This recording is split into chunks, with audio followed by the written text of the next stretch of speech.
convidá-los a abrir as Escrituras na primeira carta de Paulo aos Coríntios, no capítulo 12. Primeira carta de Paulo aos Coríntios, no capítulo 12, e nós vamos ler os versículos 7 a 11.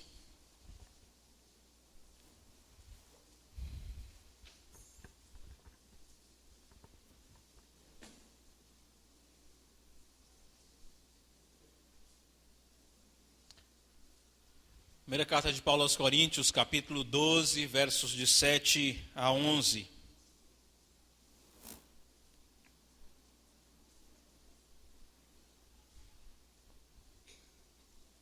Assim diz a palavra de Deus: a cada um, porém, é dada a manifestação do Espírito, visando o bem comum.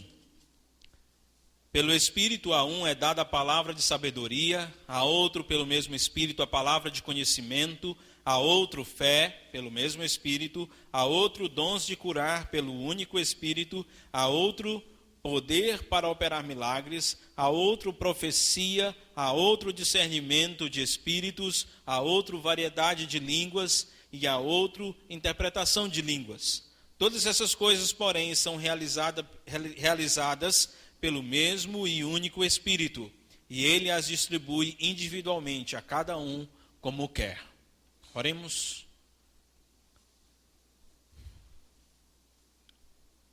Pai Santo, glorificado seja o teu nome, bendito seja o Senhor,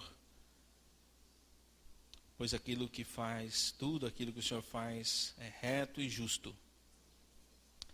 E o Senhor resolveu se revelar a nós, para que pudéssemos te conhecer e viver um relacionamento íntimo com o Senhor.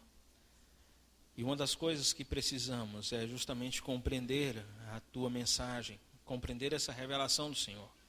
Algo de que precisamos do Espírito do Senhor. Portanto, fala ao nosso coração, abre o entendimento do nosso coração, quebranta-nos, faz-nos enxergar a vontade do Senhor expressa nas Escrituras. Em nome de Jesus.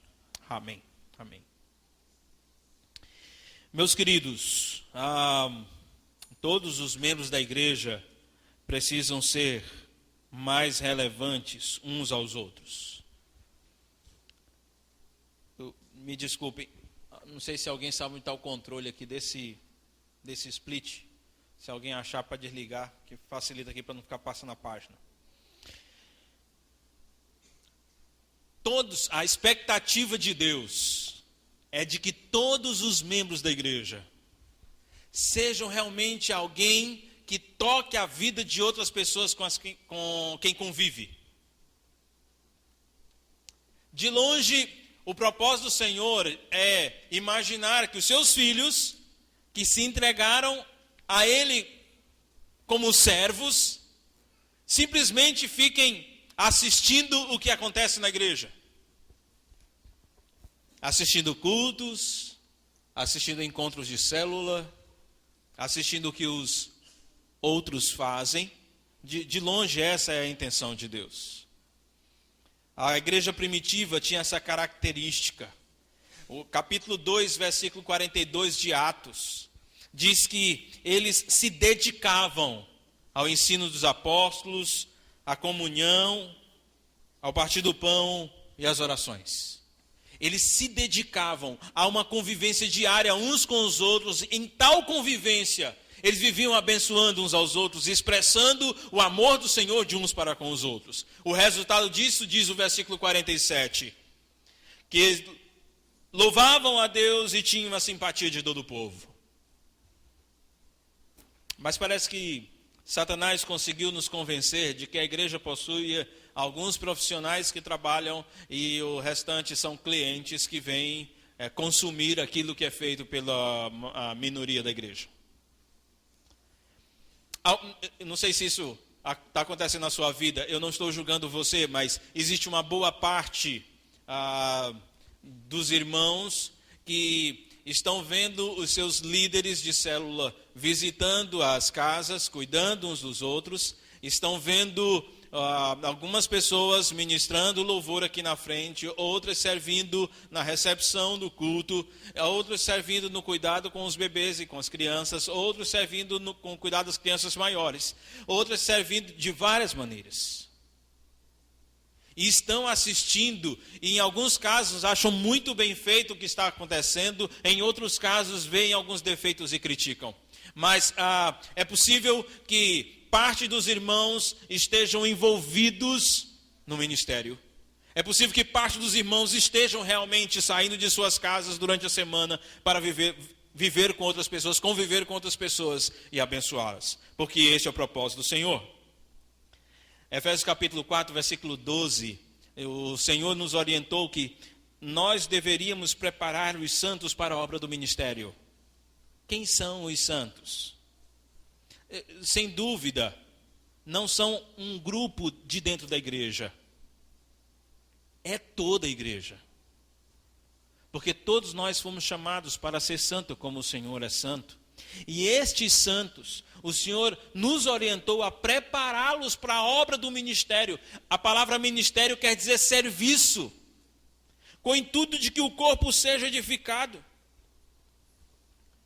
Essa é a preocupação que eu preciso ter com cada um dos irmãos. Essa é a preocupação que o Judas e o Carlinhos precisam ter. Essa é a preocupação que os supervisores têm, que os líderes têm, que os discipuladores têm. É de pegar alguém e prepará-lo para ser útil, para ser servo dentro da igreja. Na verdade, essa coisa de ajudar uns aos outros não é uma coisa só de dentro da igreja. Isso acontece lá fora. Há muitas pessoas que não conhecem a Cristo e que por algum motivo decidem ajudar uns aos outros. Tem pessoas que gostam de fazer obras de caridade, gostam de dar esmolas. Tem pessoas que abriram ONGs para ajudar moradores de rua, para ajudar pessoas viciadas, para ajudarem crianças que perderam seus pais. Há pessoas que, por terem bastante dinheiro, vivem doando parte daquilo que têm para essas organizações. Eles não são crentes. Alguns sequer acreditam na existência de Deus, mas entendem que precisam ter uma demonstração ou fazer alguma coisa para ajudar outras pessoas. A questão é que estas pessoas ajudam com aquilo que têm na mão. Essas pessoas ajudam com o seu próprio braço. Aquilo que são capazes de fazer, elas fazem. Algumas delas não podem dar muito dinheiro porque tem pouco dinheiro. Algumas delas não podem ajudar pessoas que estão passando por problemas mais sérios porque não têm o conhecimento necessário para ajudá-las. Estão tentando ajudar dentro daquilo que é possível ajudar. Daquilo que é possível para elas ajudar. Mas, meus queridos, atentem bem. A igreja age de uma forma completamente diferente.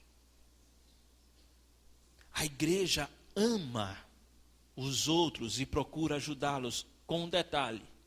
Não é na nossa força, mas é na força do Senhor. Isso o mundo não consegue fazer. E o que o mundo está precisando não somente de pessoas, não é somente de pessoas que estejam dispostas a dar daquilo que têm. O que o mundo está precisando são de pessoas que estejam dispostas a dar a elas aquilo que Deus as deu. Pessoas que estão esperando por um milagre e que o mundo não tem condições de operar tal milagre na vida delas. Mas Deus concedeu à igreja poder para poder operar tais milagres na vida dela. Deus concedeu capacidades sobrenaturais. E o que Paulo escreve aos Coríntios aqui no capítulo 12 é sobre essas capacidades sobrenaturais. Não é simplesmente que você precisa ajudar pessoas, não é simplesmente que você precisa se importar com elas, mas é mais do que isso. Você precisa se importar com elas, precisa amá-las, mas para operar na vida delas, o poder do Senhor, o poder que Deus concedeu a você, essa capacidade sobrenatural que o Senhor concedeu a você. Versículo 1. Irmãos, quanto aos dons espirituais, não quero que vocês sejam ignorantes. Vocês sabem que quando eram pagãos, de uma forma ou de outra, eram fortemente atraídos e levados por ídolos mudos. Por isso eu lhes afirmo que ninguém que fala pelo Espírito de Deus diz, Jesus seja amaldiçoado, e ninguém pode dizer, Jesus é Senhor, a não ser pelo Espírito Santo.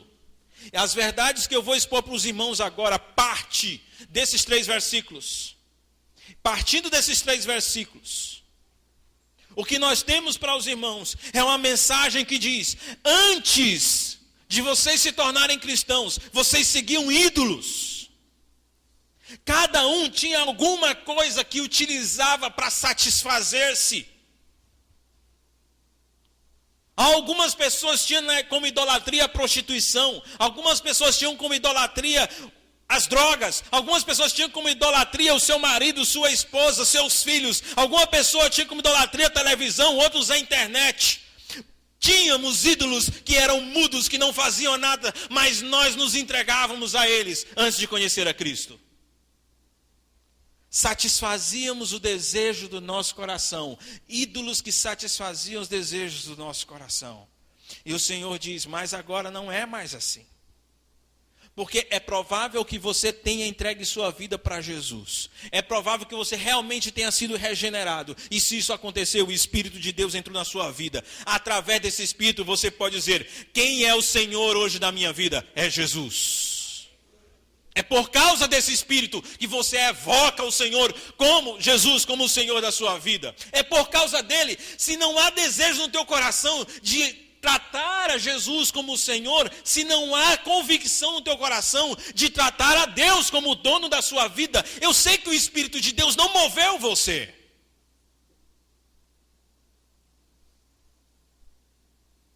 Porque é Deus, pelo seu Espírito, que convence o homem do pecado, da justiça e do juízo.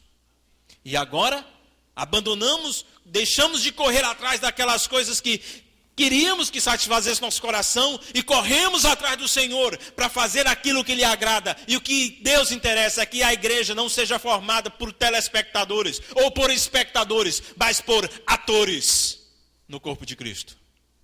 Pessoas que agem, pessoas que fazem alguma coisa.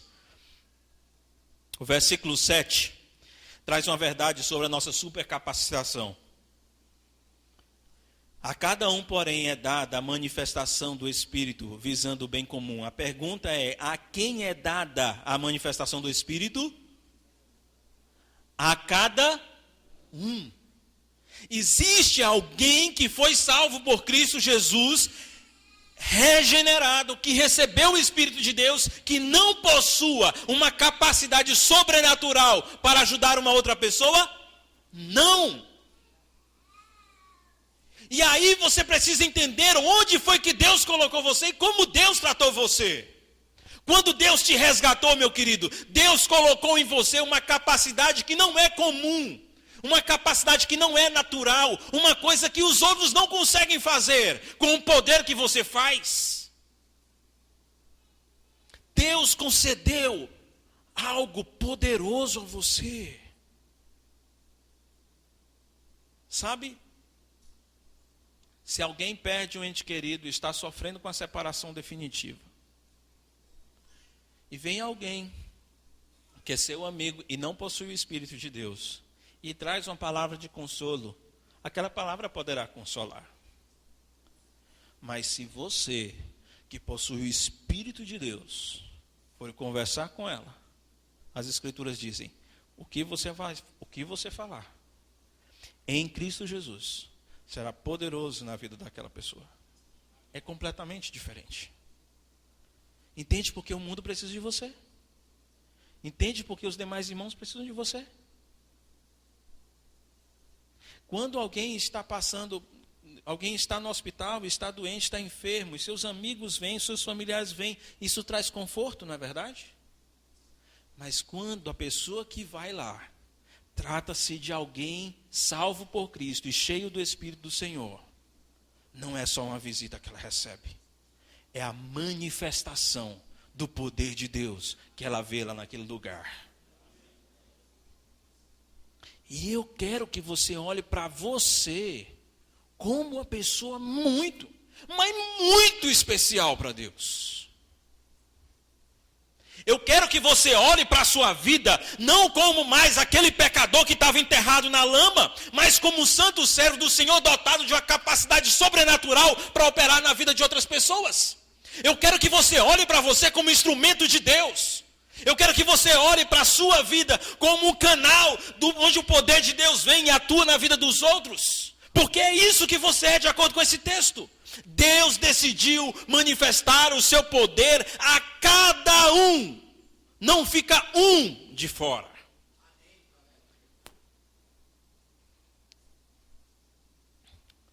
Conta-se que o pastor Charles Finney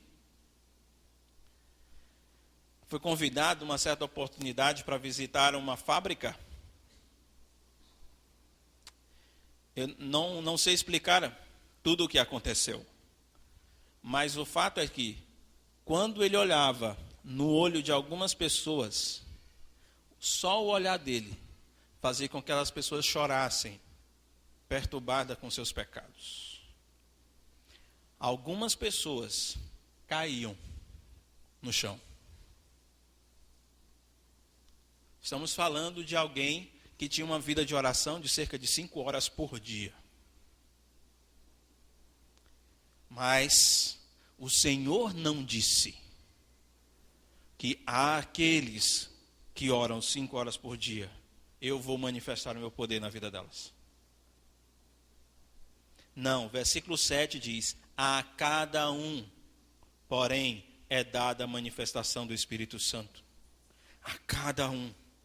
Então, meu querido, quando você sair da sua casa, for visitar um membro da célula, ter um tempo com seu discípulo, com aquela pessoa que você está levando a Cristo, com seu amigo, com seu ente querido, não fique preocupado. Será que eu vou dar conta?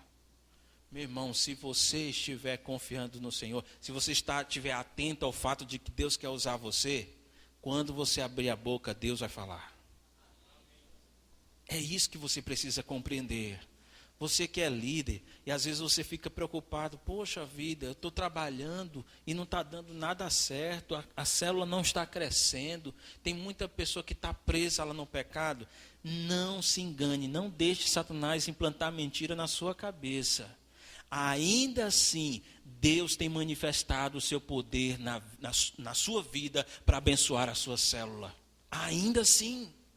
Lembre-se que Deus manifestou o seu poder pela boca de Isaías para a condenação de Israel. E mesmo quando Jonas queria a condenação de Nínive, Deus usou a sua boca para salvá-los. Deus usará você de qualquer forma, meu querido, porque a cada um é dada a manifestação do seu Espírito. Portanto, entenda, a sua ação, o seu ministério é dotado de uma capacitação sobrenatural. E a segunda coisa, o propósito, Deus fez isso para que você pudesse ser útil. O interesse de Deus é que você seja útil. Útil para edificar os outros, para fazer com que os outros sejam parecidos com Ele. Foi para isso que Deus deu esse poder. Evidentemente que para ser discípulo de Jesus, você precisa depreciar os seus interesses pessoais. Qualquer que quiser seguir a mim, disse Jesus, precisa negar-se a si mesmo, tomar a sua cruz e seguir-me. Esse, na verdade, é um problema, porque o versículo 7 diz que a nós é dada a manifestação do Espírito visando o bem comum e não o interesse pessoal. Alguns dos nossos queridos irmãos têm valorizado muito o dom de línguas. O problema é que Paulo diz que quem fala em línguas a si mesmo se edifica. Mas quem profetiza edifica a igreja. Por isso Paulo diz, olha, eu queria que você desse muito mais atenção ao dom de profecia. Paulo não disse que o dom de língua havia acabado. Pode ser que alguém venha a ser usado por Deus para falar em língua, em uma língua que não seja compreensível. A não ser que alguém que tenha o dom de interpretação se levante e declare, foi isso que o Senhor acabou de dizer. É assim que diz as Escrituras em 1 Coríntios 14. Mas Paulo diz, ainda assim, prefiro que vocês busquem o dom de profecia.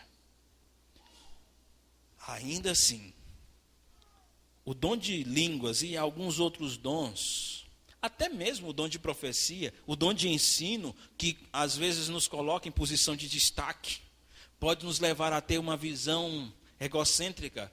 Compartilhei com alguns irmãos que muitas vezes eu sou tentado, pelo fato de estar pregando para um grupo tão grande e tão inteligente, me sentir vangloriado por causa disso. É tentador você pensar, quando terminou de pregar uma mensagem, que alguém chega para você e diz: hoje eu fui muito abençoado com a sua mensagem. E é tentador você tentar trazer aquilo para você. E muitas vezes eu tive que pedir perdão ao Senhor por causa disso. E saber que o fato de eu estar pregando agora para os irmãos, isso não deve de forma nenhuma exaltar o pregador. Mas quem deve ser exaltado é a palavra. E o propósito, e quem tem que ser beneficiado não sou eu, é a igreja. É cada um dos irmãos. Nossos amigos estão aqui presentes essa noite. Eles é que precisam ser abençoados. E o Senhor diz que eu preciso começar a trabalhar nesse sentido. Agora imagine, meus queridos, ninguém jamais odiou a própria carne, como diz em Efésios capítulo 5, versículo 29. Ninguém jamais odiou a própria carne. Todo mundo se ama. E o pior é que, à medida que o tempo vai passando, Paulo, quando escreveu a segunda carta a Timóteo, no capítulo 3, versículo 1 e 2, ele diz assim: nos últimos dias sobrevirão tempos difíceis, porque os homens serão amantes de si mesmos, ou serão egoístas, como diz a NVI.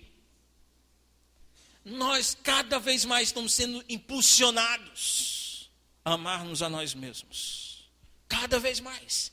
Mas para que eu possa utilizar os dons como o Senhor quer que eu use tais dons, eu preciso abandonar os meus interesses e começar a pensar no outro. Isso quer dizer, eu poderia muito bem, na segunda-feira, depois do trabalho, ficar em casa, assistindo televisão, assistir Jornal Nacional, conteúdo. Ir lá, ficar lá meia hora, 40 minutos, aqui depois vou brincar com as crianças, e depois de brincar com as crianças, vou brincar com minha esposa. E aí, aquele negócio lá e tal, aí terça-feira de novo, não, terça-feira tem um futebol, eu vou com a galera, jogar bola, aí na quarta-feira tem um culto de oração, aí vem para oração, aí na quinta-feira, eu acho que eu vou sair com minhas filhas para o cinema, ou então eu vou ficar em casa, porque está puxado essa semana. Bom, eu sei que Satanás vai colocar alguns pensamentos para tentar convencer você a pegar a sua vida e a sua agenda e as coisas que você faz e trazer para dentro dos seus interesses. As coisas são mais confortáveis para você. Mas existem algumas pessoas que têm dito: não, a minha vida foi vendida. E quem comprou a minha vida foi o Senhor. E o preço que Ele pagou foi seu sangue. Eu pertenço a Ele agora. E se existe uma coisa no meu prazer, é que enquanto eu estiver no trabalho, eu estou sendo testemunha dele. E quando eu sair do trabalho, eu vou edificar meus irmãos. Eu vou sair de casa, eu vou visitá-los. E eu vou usar a minha capacidade sobrenatural, a capacidade que o Senhor me deu para operar, ministrar na vida dessas pessoas e cuidar dessas pessoas. Esse é o interesse do Senhor. Para isso eu abro mão dos meus interesses e busco atender os interesses dos outros. Porque se eu não fizer isso, o meu relacionamento com Deus e o meu relacionamento com o corpo de Cristo vai estar danificado, não tenha dúvida. Ninguém, escute bem o que eu vou dizer para você. Se você não serve os teus irmãos, você não conhece Deus. Vou repetir isso, meu querido. Se você não serve os seus irmãos, de forma alguma, você conhece a Deus. Porque se você não ama o seu irmão a quem você vê, como pode dizer que ama a Deus a quem você não vê? Isso é que diz o apóstolo João. Eu não quero enganar você, mas eu quero estimular você. Aqui essa noite você tome a decisão. Eu quero parar com essa vida de ficar só cuidando das coisas que me pertencem, das coisas que me satisfazem, das coisas que satisfazem o meu ego. Eu quero fazer coisas que satisfaçam o meu rei, ao meu Senhor, aquele que me comprou, aquele que me amou e provou isso morrendo na cruz. É para Ele que eu quero viver. E eu quero que mais e mais pessoas sejam tocadas por esse meu rei, através da minha vida. Por isso o Senhor nos concedeu dons. Nas células, meus queridos, nós precisamos de um compartilhamento muito sincero. Compartilhamento sincero e autêntico. É preciso que no momento, quando você chega para o encontro da célula, tem aquele momento de inicia com aquele quebra-gelo, aquela conversa gostosa ali, e tal e coisa, o que você está comendo, e tal, não, estou fazendo dieta, amém, estamos orando por você, emagreça em nome de Jesus. Tá aquela conversa boa do começo, né? Aí depois que tem aquele happy minute, não pode ser happy hour, não pode demorar muito tempo, mas tem aquele timão ali e tal, aí o líder chega, irmãos, agora está muito boa a conversa, mas agora vamos voltar os nossos olhos para o Senhor. Vamos adorá-lo. E ali então há um momento de adoração, há um momento em que você se derrama diante do Senhor para declarar o seu amor por Ele. E declarar a importância dEle para você. Você faz isso de todo o coração. Você diz, ó Senhor, como eu te amo. Enquanto as músicas estão sendo cantadas, você canta como se estivesse embrulhando um presente para dedicar e colocar diante do Senhor. E quando termina aquele momento de cantar, de orar, de ler salmos, de falar palavras espontâneas de amor e de adoração ao Senhor, o líder diz, agora, de que forma a palavra do domingo tocou a sua vida? O que Deus falou a você que você deve fazer? A expectativa é que a gente compartilhe naquele momento coisas que realmente sejam autênticas e reais. Que a gente diga, eu não prestei atenção no culto do domingo. Eu não sei o que o pastor pregou. Eu não sei porque tinha uma pessoa do meu lado que estava conversando o tempo todinho. Eu espero que seja uma exceção. Eu espero que na maioria das vezes alguém diga que está ouvindo a mensagem. E a palavra do Senhor tenha dito, para eu fazer isso. Ou para que eu fizesse isso. Durante aquela mensagem eu decidi que eu ia orar 30 minutos por dia. Durante aquela mensagem eu decidi que eu ia estudar a Bíblia 1 hora por dia. Durante aquela mensagem eu decidi que eu ia discipular 2 pessoas. Durante aquela mensagem eu decidi isso, ou isso, ou isso. Coisas práticas você vai e declara. E depois que há aquele comprometimento resultante da mensagem, o líder diz, mas alguém está passando por alguma necessidade, há alguma coisa que você gostaria que Deus tocasse na sua vida. E se aquele ambiente é um ambiente de uma família de verdade, se a célula tem sido um ambiente de uma família de verdade, as pessoas vão estar muito à vontade para dizer sim. Eu estou muito deprimido porque minha mãe está no estado terminal no hospital. Sim, eu estou muito triste porque eu descobri que meu marido me traiu. Sim, eu estou muito triste porque eu descobri nessa semana que meu filho está usando drogas. Sim, eu estou muito triste porque o dinheiro do meu trabalho, do meu emprego, meu salário não saiu, eu tinha contas para pagar e não consegui pagá-las todas. Sim, eu estou passando por esse problema.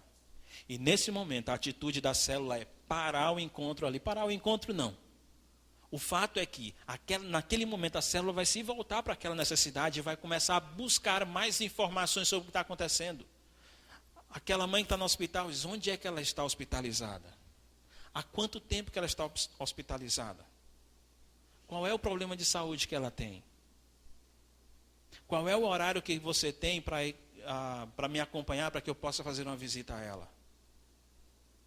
Vai começar a haver perguntas de irmãos da célula que vão querer saber como é a situação, os detalhes daquele problema.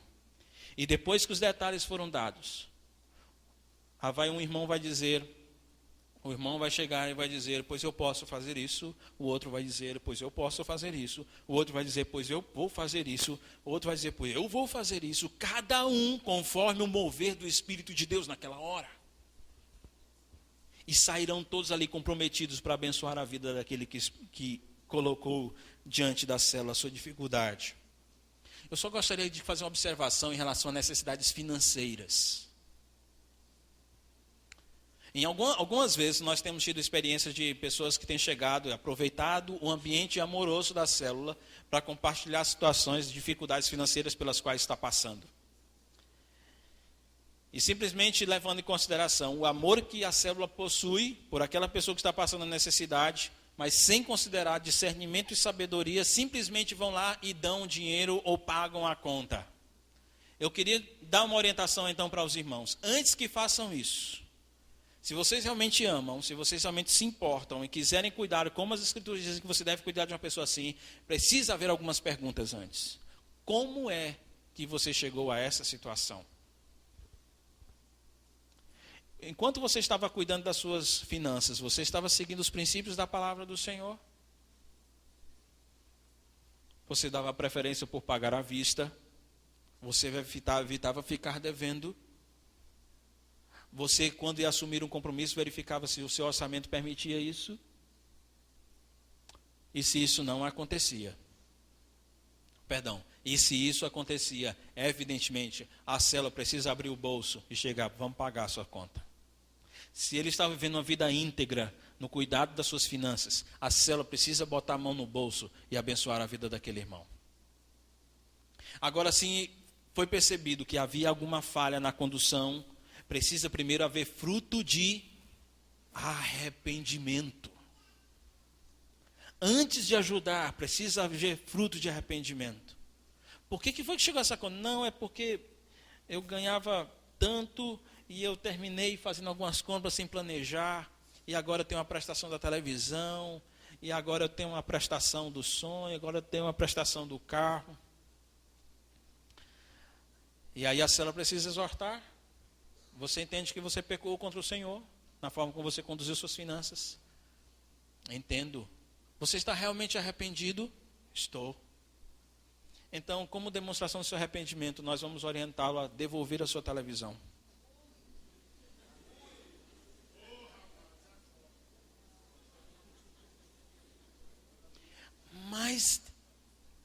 Mas agora que eu paguei 2 prestações. Sim. Graças a Deus. Imagina se eu tivesse que fazer isso depois de ter pago 10 e faltando só 2. Devolva. Mas, e o dinheiro que eu perdi? Não, e o dinheiro que você está perdendo? Nós queremos ajudar você, mas eu preciso verificar que você realmente está arrependido. Então devolva a televisão. Você está disposto a fazer isso? Se você devolver a sua televisão, você vai diminuir a prestação do seu orçamento. É uma das atitudes mais simples para você começar a consertar suas contas. E então, ele reconhecendo que pecou diante do Senhor e profundamente arrependido, diz, não me importa o preço que eu vou ter que pagar. Eu vou devolver a televisão. E na hora que ele devolver, ele diz para o líder, olha, devolvi minha televisão, entreguei de volta lá na loja. O líder chega para as células, ele fez isso, agora é nossa vez. E aí a célula vai, bota a mão no bolso e paga o resto. Estão entendendo, irmãos? Fruto de arrependimento. E aí então a célula age para abençoar esse irmão. Se os irmãos realmente amam, aqui não existe um amor, não é bíblico o amor que expõe apenas a você mesmo. Eu quero simplesmente que ele perceba o quanto que eu amo. Fiéis são as feridas feitas pelo amigo, diz Provérbios. Muitas vezes, aquilo que nós vamos fazer vai doer no coração do nosso irmão. Quando ele ouvir, vai ter que devolver a televisão, ele vai ficar bem pertinho da Copa, rapaz.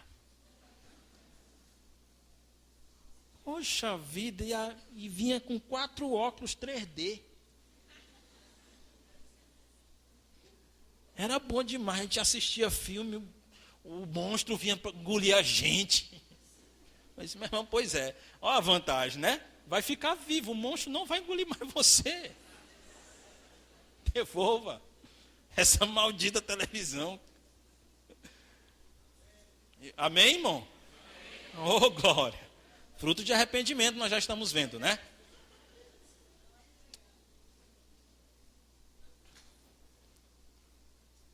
Eu vou me disciplinar, eu vou parar a mensagem aqui. E vou continuar essa mensagem no próximo domingo, não, na próxima oportunidade que eu puder pregar. Eu vou continuando essa mensagem.